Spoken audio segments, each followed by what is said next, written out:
On this edition of Early Look, I'm going to be previewing the bantamweight fight taking place at UFC 324 between Sean O'Malley and Yadong Song. My name is James Lynch. I'm going to go through a bunch of different stats and intangibles, and then at the end of this video, I'm going to give you my prediction for this fight. Some of the stuff may have relevance, it may not. I want to know in the comments after you're done watching the video which way you're leaning on this fight. Would love to hear from you. And like we usually do on this show, let's do a quick tail of the tape. Sugar Sean O'Malley, 18-3. The Kung Fu Kid, Yadong Song, 22-8-1. 31 years old for O'Malley, 28 for Song Yadong. So O'Malley going to be a little bit older. 5'11 to 5'8, 72 to 67. So O'Malley's going to be bigger, but he's also going to be older in this spot as well. That's something to certainly consider. And keep in mind, this is a 3-round fight, not 5. So we'll see how that plays out in this one as well. Let's start first with the former bantamweight champion Sean O'Malley. And by the way, this fight going to be taking place at the T-Mobile Arena in Las Vegas, January 24th. So you see O'Malley there, 18-3 record. He's got 11 knockouts, 1 submission, and 5 decisions. He's also got a no contest as well against Pedro Munoz. He's 31 years old, 5'11 with a 72-inch reach. So he's got a 3-inch height and 5-inch reach advantage in this fight. He's a BJJ brown belt. He trains with Tim Welsh at his gym. He was the former bantamweight champion. Like I mentioned, he's got fight of the night 3 times against Andre Sukumta, Chris Montino, and Piotr Jan. He's got performance of the night 6 times. Not going to go through all those names. And he's got the most post-fight bonuses in UFC bantamweight division history. Made his amateur debut way back in March of 2013. Made his pro debut in March of 2015. Made that UFC debut off Dana White's Contender Series in December of 2017.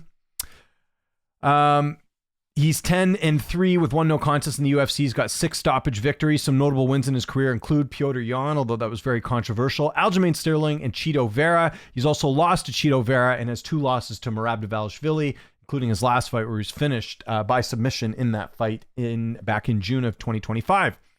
He's had a bunch of layoffs in his career. Let's go through some of those. I do think that is important here. Going from Andre Sukumta to Jose Quinones, there was a 735-day layoff. Going from Rulen Paiva to Pedro Munoz, there was a 203-day layoff. Going from Jan to Sterling, there was a 301-day layoff. Going from Merab in the first fight to Merab in the second fight, there was 266 days. Going into this fight, there'll be a 231-day layoff. That is like the 4th longest layoff of his UFC career, so not a huge gap there, but good to keep in mind that he did not fight after June of last year, so something to sort of consider there.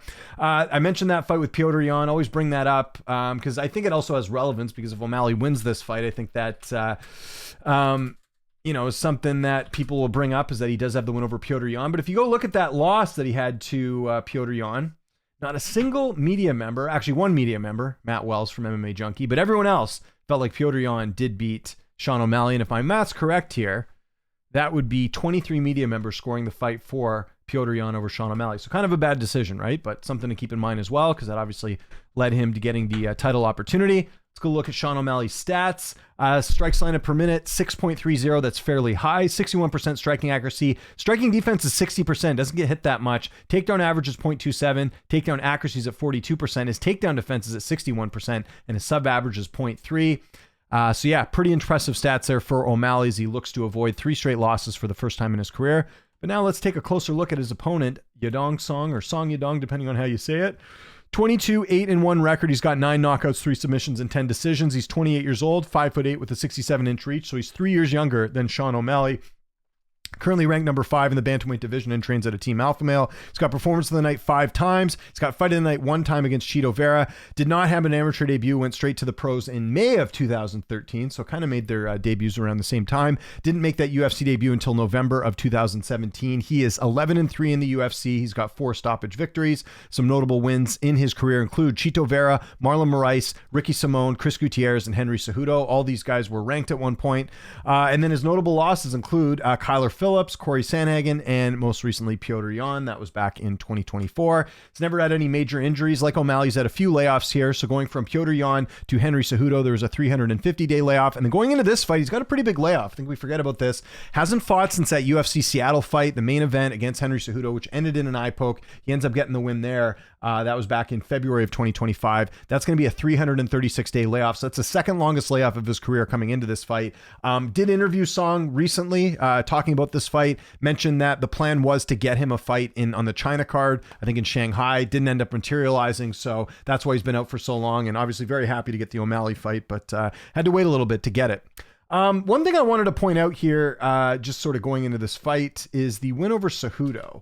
So if you go look at the stats over here on Song Yadong, You look at that fight. I bring this up because he definitely won this fight. Like prior to the eye poke, I think he was on his way to winning a decision anyways, but it's a little bit closer than I think people remember. If you look at the rounds here, does outstrike him 84-67, but some of those earlier rounds, especially, or sorry, the later rounds, round 2 and round 3 were much closer than people think here. And I think that's important because it was really just a striking match in this one, right? There was only 3 takedowns attempted by Cejudo, just 1 for Song Yadong. It was a lot of striking in this one. And I think that's important because I do feel like this fight will kind of go the same way as far as the striking goes. So just wanted to point that out because, a lot of people look back on that win being like, oh, there was a huge win for him, but pretty close fight in my opinion, leading up to that. And I only say that because I was at that event, cage side. That was, like I said, last year.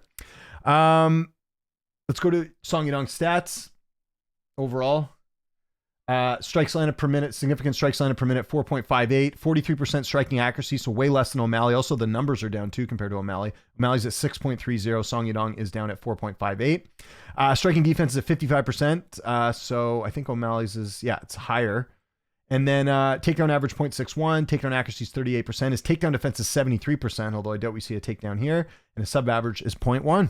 All right, let's go look at the odds. I actually looked on Best Fight Odds. We do not have odds for this yet. I found one article on the web that did have O'Malley as just a slight favorite here, -186, Song Yadong +150 on the odds, and Tapology tells a different story. They have a much larger margin here. 87% of people on Tapology picking Sean O'Malley, just 13% for Song. Most people picking O'Malley by decision, 72.8, only 26% or 27% picking him by knockout. Same thing with Song, 22% picking him by knockout, 74.5 picking him by decision. Okay, which way am I leaning in this one? It's an interesting fight, but I got to go Sean O'Malley here. Couple reasons. So I don't think it'll be knockout. So first off, 3-round fight, right? 5-round fight, maybe we see the knockout. 3-round fight, don't think we'll see that. I see this fight going the distance regardless. Like I think if Song wins this, it's going the distance as well. I don't think we're going to see a finish in this one. If you look at Song Yadong, he's only been knocked out twice in his career. One of them was a doctor stoppage with Corey Sandhagen, right? So there's that one. And then he had like a knockout loss like very early in his career, like his it was like back in 2016, he got knocked out there. So he can be knocked out, but my point is, you look at the fights he's been in, he's a pretty durable guy. Like he hasn't been finished by a lot of guys. So that's one thing sort of keeping in mind. And he's fought guys like Marlon Moraes as well that have knockout power. So again, leaning more towards Song being durable enough to go the distance. I think, to make this as simple as possible, I think this fight's going to turn into a striking match, and I think O'Malley just wins off power. I think O'Malley's got more power than Song Yadong does, and I just don't see where Song's going to beat him. Like, I don't think Song's going to outstrike Sean O'Malley as far as the striking battle goes. He's not going to submit him. He's not going to out-wrestle him. I just think this will be a striking match, and I think O'Malley has a clear power advantage in this one. The other thing with O'Malley is, while most of his wins are by knockout, you see 11 total, 61% of his wins. The second highest is by decision, and that's, again, leaning towards the way I'm going. O'Malley's last knockout win, so he had the Sterling one back in 2023, and I think a lot of that had to do with the weight cut, but you have to go back to the Paiva fight. Like, he hasn't been finishing a lot of fights, and granted, obviously Merab was 2 of his last fights, and Chito Vera I don't think has ever been finished, but I just don't think it's a guarantee that he can knock out Song Yadong in this fight. So I lean more decision, again, because it's the 3 rounds. The other thing we got to look at too is O'Malley's going to have a nice height and reach advantage in this fight, like 5'11 to 5'8 and 72 to 67. That's pretty decent height and reach advantage. I think Song's going to have trouble getting in on the inside. And yeah, like I said, I think less chance of a finish in this one with it being 3 rounds than 5. But yeah, I think O'Malley wins. Song can win. Maybe this is, again, every now and then we get a fighter who's, performed okay in their previous fights and then surprises us, like Piotr Jan, for example, against Merab. Like, where did that performance come from? That was amazing. He didn't really look like that against Marcus McGee and Davis Figueiredo.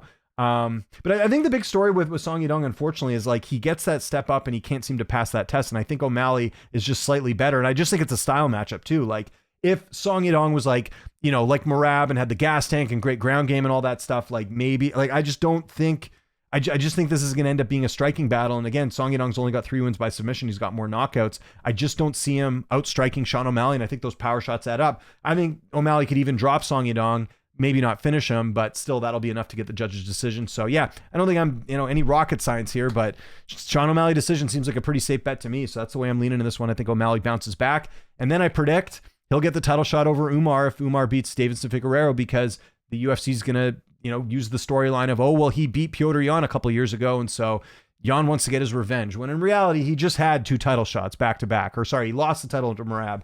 And then, obviously lost again and got finished in the next fight. But yeah, I think O'Malley wins by decision, and I think that's even enough for him to get the title shot. That's what I'm predicting. So I want to know your prediction in the comments. Again, I think the odds sort of indicate this is going to be much closer. Let me know your prediction for this one in the comments. Would love to talk to you guys about this fight.